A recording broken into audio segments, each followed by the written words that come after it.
It was all according to plan for Falkirk until 4 minutes from half-time. Sean Maloney scored and John Hughes' plan had just flown out the window. Aidan McGeady set up for number 2 in 2 minutes from Celtic, and the whole complexion had changed. One more to come in the second half, a big goal for John Hartson, his 100th for Celtic. Gordon Strachan happy for all sorts of reasons, including this one. Celtic are back on top of the Bank of Scotland Premier League, sharing 35 points with Hearts, but Celtic have the better goal difference. Both those teams 4 ahead of Hibs and 12 ahead of Rangers. So John Hartson, who's joined the 100 Club, and man of the match Aidan McGeady with Scott Booth. John, first and foremost, congratulations on a fantastic achievement, your 100th goal for Celtic. Thanks very much. Obviously I started the season on 90, so I had a feeling it wouldn't be too long in coming this season. So, obviously delighted to have joined them. Some great players to have obviously hit 100 goals. So to be amongst that sort of company, obviously makes me very proud. Well, we can see that 100th goal now on the plasma. Talk us through it. Did you feel it was coming today?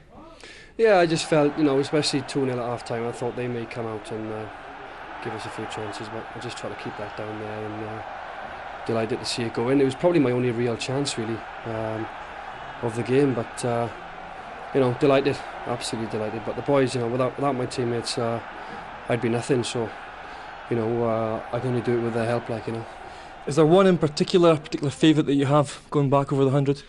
Probably that one. No, I don't know. Obviously, every time you score, a couple of important ones against Rangers down the years. Obviously, my goal up at Liverpool, the team I supported as a kid, and hopefully there's a few more to come. I've still got another 18 months on my contract, so looking to add to that 100 now. And you have been pretty successful against Falkirk, haven't you? Yeah, you get teams where you sometimes. You have a good record against them, and other teams, you can't hit a barn door against them. So, Falkirk, I think that's my 3rd in 3 games against them this season now. So, I'd like to play them every week. Quite nice as well to have a kind of mix of youth and experience up front today.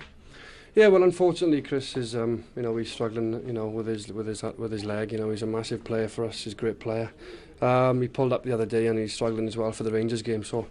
And Craig as well, Craig Beattie, who's been playing really well, scoring goals. So it was me and Sean today, which is obviously a good headache for the manager. He can call upon players, and they'll go in and do a job. But with some of the young lads running around you, tremendous ability, and it only bodes well for the future of the club. Yeah, let's talk to you, Aidan. Your first half performance in particular must have been very happy with. Yeah, I was happy with it. It's the first time I've actually started the game since the first game of the season, and it's been a long time coming, but I enjoyed it and we got off to a great start. Has it been a frustrating time for you? It's been very frustrating, yeah. Obviously everybody wants to play football, and I've not really been doing that. I've just been getting a couple of minutes here and there, but to start the game again, it's great. Well, your manager's mentioned in the last couple of weeks that he's looking for imagination from players. Well, you showed that for the first goal with your quick thinking with the free kick. Yeah, I just seen Mo run up the line. I thought, well, he runs all day, so you might as well give him it once, and thankfully it paid off. Great finish from Sean as well. And for your own goal, quite happy with the finish? Yeah, it was a tidy finish. Sean played a great ball. I thought he was actually going to play to John, but he just held it up a little bit longer. And my first touch wasn't great, but that sort of fooled the defender a little bit, and it was, from there on out, it was just like free shot and goal. It's not an easy thing to do, Aidan, is it, to come in out of the cold and then really perform like you did today? No, it's a tough thing to do, but that's what's going to happen. You're at a team like Celtic, you're going to be asked to do jobs when you don't think you will, because I only heard yesterday that I was starting. And it's been, I've had my mind in the game ever since yesterday, really. Of course, the big problem now is keeping your place. Yeah, it's going to be tough. There's a lot of players still to come back in, but hopefully give the manager a bit of a headache. Is that a case of just being more patient or trying to push that bit more on the manager to make sure you do get a game? Yeah, obviously just what we're playing football. It's going to be tough. It's going to be really tough. I know that with Magic and Thomas still to come back in, Sutton and Beats. It's a long list of players there, but hopefully I can get a few more games under the belt before the season's over. Of course, one more important thing is top the league again. Yeah, definitely, that's the main thing. Yeah, John? Definitely, yeah. We knew obviously with Hearts having a great win yesterday, a team like Celtic should be challenging every year, and that's where we should be. We're at because of a lot of hard work, and it's awful long way to go.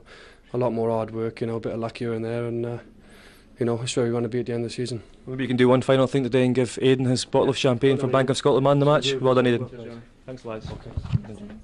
Well, we've had a more elated man of the match, but well done to 19-year-old Aidan McGeady. He was good today, and he must have been fought all the way by Sean Maloney as well, who was outstanding. Teresa Dalgleish from Ayrshire is our competition winner today. She picked Aidan McGeady and a signed McGeady shirt heading your way. Well done, Teresa.